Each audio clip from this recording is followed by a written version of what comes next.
Chapter 100, Buddha and Babies.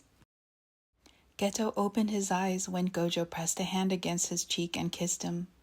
Their breaths and heart rates were calming down, but Gojo still pressed himself into Geto's naked body. Gojo stared at him a little too long, too intensely.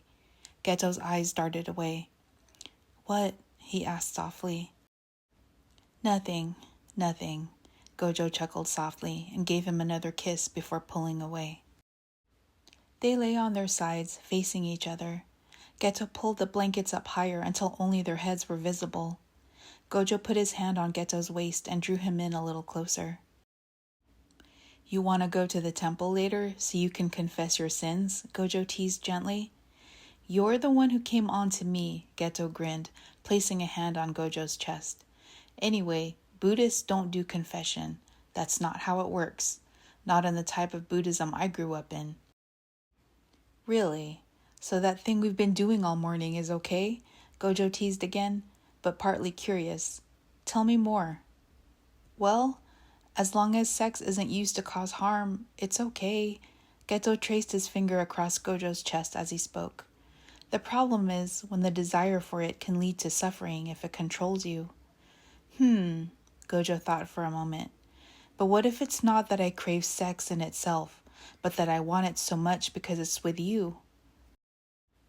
Geto's cheeks reddened, but Gojo's tone was contemplative and curious, not teasing. "Oh, then that makes me an attachment that might cause you suffering." "No, I'd suffer if I didn't have you." Gojo pulled Geto in even closer and kissed his forehead. They lay quietly for a while until Gojo's eyelids grew heavy and he fell back asleep, his arms still firmly curled around Geto. Geto let sleep take him too, his hand pressed over Gojo's strong heartbeat. True to his word, Gojo walked with Geto to the temple for mid-morning service. He lagged a few steps behind, watching Geto as he strolled in the weak autumn daylight. Geto was wearing a deep purple haori coat with intricate embroidery over a black long-sleeve thermal. His black wide-legged pants swished when he walked. The leaves crunched softly under his boots. Geto wore his hair half up, and the hair tumbling over his shoulder moved with every step.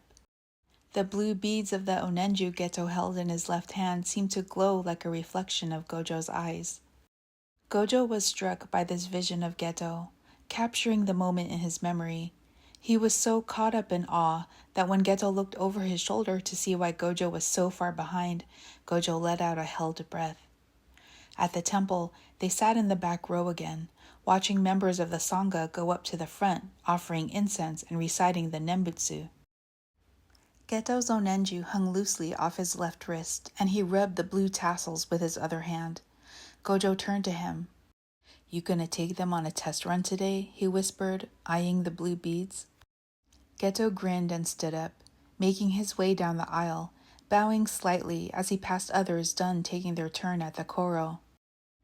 Gojo watched his every movement. Geto bowed at the front, a sign of respect to Buddha. He reached into the dish and pinched some powdered incense with his fingers and dropped it into the koro, a plume of smoke rising when it hit the charcoal. Geto placed both hands together, the left hand representing the unenlightened self, the right hand representing Buddha's infinite compassion and wisdom. The onenju was wrapped around both his hands as a symbolic act, bringing the self and Buddha's teachings into oneness. Geto softly recited Namo Amida Butsu 3 times and bowed again. He turned to go back to his seat. When Geto turned around, Gojo felt his world warp. Blackness filled his vision. His stomach fluttered. He blinked, and when he opened his eyes, the blackness faded away. He saw Geto, but he was no longer wearing his purple haori. He was in black robes.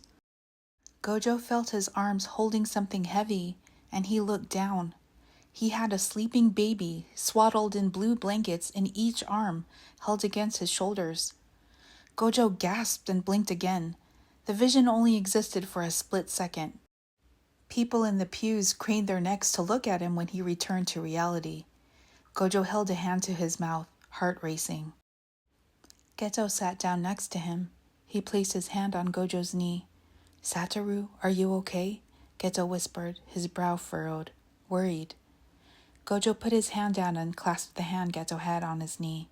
He nodded and gave it a squeeze, smiling warmly at him, erasing the concern off Geto's face. Geto relaxed and settled in to listen to the chanting of Shoshinge. Gojo sat quietly. He replayed the vision in his mind, over and over. I know what I saw. Suguru. 2 babies. My arms full. Why would I see something like that here? And why did it feel so right?